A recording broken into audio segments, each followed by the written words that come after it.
Hey guys, Robbie K here with your pre-review for the week. We are going to be looking at pretty much this week's big blockbuster, hopefully going to roar its way into shattering records with the infamous and potentially unneeded sequel of Jurassic World 2. Now, 2 years ago, we got the wonderful Jurassic World that kind of reintroduced the modern generation back into the prehistoric park that creeped us out when we were in the 90s kids, and of course awarded us with numerous um, examples of how books can really be brought to life in the modern era. Jurassic World, yeah, went a little on the tech heavy side, but it did its job and kind of got everyone back into the dinosaur craze. And Jurassic World 2 hopes to essentially do that job and continue the cash in money and hopefully pass on the torch to more generations. Now, before we kind of get into it, as always, Robbie K likes to do kind of a history of it for those who are new to the series, and then kind of go into his usual reviews. So let's get started. First of all, for me as a Jurassic Park fan, absolutely love the thrill of kind of that sci-fi, I can't necessarily adventure, but horror aspect that comes with it. That looks into an amazing amount of robotics meets CGI to craft a potential situation where a dinosaur zoo takes a turn for the worse and leads to an utter nightmare of cat and mouse and trying to survive being eaten by, of course, lizards that are either the size of buildings or even scarier, the ones that are our size but incredibly intelligent and capable of hunting. The first movie did that so well, doing a great job of story with dinosaur balance and, of course, just enough, I'm gonna have to say it, death and killing to keep you on your toes to wonder what was going to be next, who was going to make it, and who wasn't. That was the fun of it outside of just the world coming to life. The suspense that Crichton, Spielberg, and all the group managed to cast into it. Though, of course, the book was even more haunting and blood-curdling. Then you got to the second one, The Lost World. A follow-up that brought even more dinosaurs. Yay! Even more traps. Yay! But kind of lost its step somewhere in the fact that it became a little too much gore and death and killing. I think it kind of became more for those deaths than the actual story element. Because for me, yeah, there were a couple of good elements that we can go into with later videos, but nothing that really warranted the balance. It kind of just became more of pretty much more of a slaughter fest with only, of course, the predictable characters making it through, minus probably the death of one of the good guys that was probably the first suspenseful finish. Number three came back and tried to establish it, and I know it kind of has one of the worst ratings and is considered the worst of the original trilogy. For me, Spinosaurus was a fantastic beast, an apex predator that kind of got nightmares reinstalled because this thing was deadly efficient, and just the fact that it lumbered everywhere and was a relentless hunter was enough. I did kind of miss the raptor elements that the first few movies had kind of stuck with, but it did what it needed to do. It filled the gap, had an awesome T-Rex versus Spinosaurus fight scene, even though it was again a little more unfinished and unpolished and a little more quirk gimmick and just kind of a cash grab. Now, Jurassic World kind of reined it back in and it blended all three together in the numerous shots. And yeah, well, I admit it's not the best and still doesn't remotely touch the first one for me.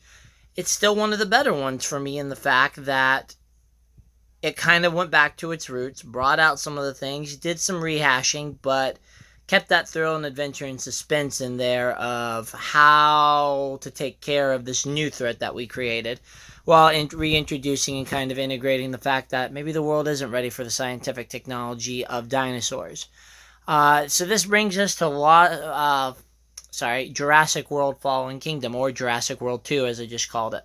And with this one, what are we expecting from what the trailers are? Well, here comes Robbie's actual pre-review, and we got hopes, and we have expectations. So the hopes. Well, first of all, I did enjoy some of the comedy in Jurassic World 1. Chris Pratt being a fantastic practitioner of the fantastic practitioner of the comedic arts is always something to look forward to, whether it's delivery, a well designed line and developed for him, or maybe just even the comedic timing mixed with the situation. I'm hoping for that comedy to kind of come back in and be funny. Hoping that they won't go too much on gimmicky comedy, as in dinosaurs acting too human like to the point that they're just doing ridiculous comedy. And also making sure that they don't go beyond too much roaring to. I guess the best way to say it is not to go down these stupid, ridiculous paths, just to, again, force a laugh. I don't want any forceful comedy if possible. That's the hope. In addition, I'm hoping for the element of suspense again. I want not predictable kills and not meaningless kills. I really want, again, that integrated crew where there are some you're rooting for and some you're really hoping won't, with the unpredictability of who's going to be taken down. I'm hoping for a good pace again, seeing as this one looks to be a little more down the horror and thrill ride.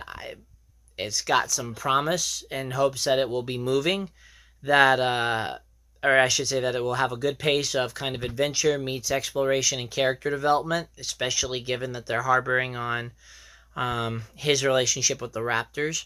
So that's going to be kind of a big hope. I'm hoping for that the fact that the second act isn't going to be a second act repeat of what happened in Lost World, which of course was, reintegrating into society and turning it into kind of a gigantic joke. If you like the San Francisco scenes, more power to you.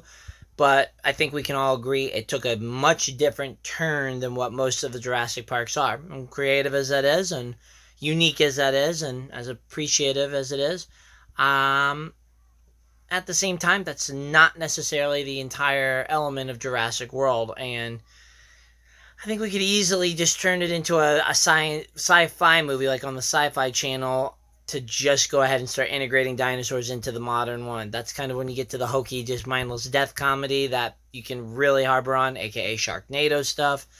But for this one, I'm again hoping for it to be contained within its boundaries and that it won't go too far down the San Francisco pathway. In addition, with it being a horror, I'm hoping it's going to have some suspenseful moments. I'm semi-freaked out by the creature. Just depends on how it goes and what they do with it. Indominus being Indominus in the last movie had its maliciousness, so that's why you were kind of rooting for that thing to die, potentially. This one potentially has a good chance of being horrifying. But again, we'll have to kind of check out where that does. And again, I'm hoping that there aren't too many humans never learning and continuing to be dumb moments, as in which has already been promised by the trailer. We're taking random teenagers to what's going to be a very explosive and very dangerous situation. Yeah, smart move on that one. Anyway, those are my hopes, is that it's just going to be a thrilling, fun adventure that's going to capture the spirit of the Jurassic Park series and really kind of go back to its roots of being a little more suspenseful. Again, with the Lost World, I did appreciate the parts at the end with the Raptors kind of going in, because that actually kind of felt more like the suspenseful characters that I was hoping and rooting for, versus, again, just kind of predictable and predictable carnage that loses its steam for kind of being grounded. What are my expectations? Well, I expect it to be a CGI fest based on the trailers alone. If you haven't seen any of the trailers, take a look at them, but you can definitely see that they're going to be recreating some natural disasters, recreating some chaos, and it looks like we're going to go highly down the CGI path. The second thing that I'm looking forward to, that I'm expecting, is I'm expecting there to be a little bit of forced comedy, but I am actually expecting the comedy to be decently balanced like the first. As my hope stated, Jurassic World is meant to have some funny parts, but it's not necessarily always meant to be a comedy. Based on seeing what the element is, I expect that this new Predator is going to be a super, super focus, and be a little more nightmare-inducing, which, again, can be good, but I expect them to probably take it a little too too far and it start becoming a new horror film, and again away from what we just saw with the other one. I expect there to be a few animatronic components in there, so I am expecting good visuals, um, and some good realism with it. But let's face it, based on what a lot of the second half of the trailer looks like, I do expect it to kind of go down a similar path to what Lost World did, and probably do a lot of scrapping, salvaging, and recycling of some of the elements that we saw. Now I get it; it's hard to be unique in these days, um, and it's hard to kind of take it down a different road you want to look at. But at the same time, yours truly is all about looking for the positives in it, and I think that I'm expecting at least a fun, entertaining flick. I don't expect a masterpiece, and I really don't expect it to touch the first Jurassic Park. But I expect them to I expect them to continue the story where they left off. Expect them to at least give us the thrills and the excitement, and I expect a lot of horror to be injected into this. Now, if you've seen other videos that are earlier, by far go check them out. They've got a little more professionalism than I do and a little more, I guess, pizzazz. But if you're willing to give me feedback, I'd much appreciate it. We will do a post review tomorrow after I take care of the movie. And if you've already seen it, I hope you've enjoyed it and that my hopes and expectations are starting to cross a little bit into it. Otherwise, I need to kind of look at my trailer analysis a little more, and not necessarily for secrets, because again, that's kind of a different mindset and theorist down the theorist pathway, which I can start predicting. But there's a great group called Film and Game Theorists who already have that kind of covered that I can promote. Anyway, thanks for watching, guys. That's Robbie coming at you with a pre-review analysis, and we will get back to you tomorrow with a post-review analysis. So until then, have a good one, and thanks very much. Bye.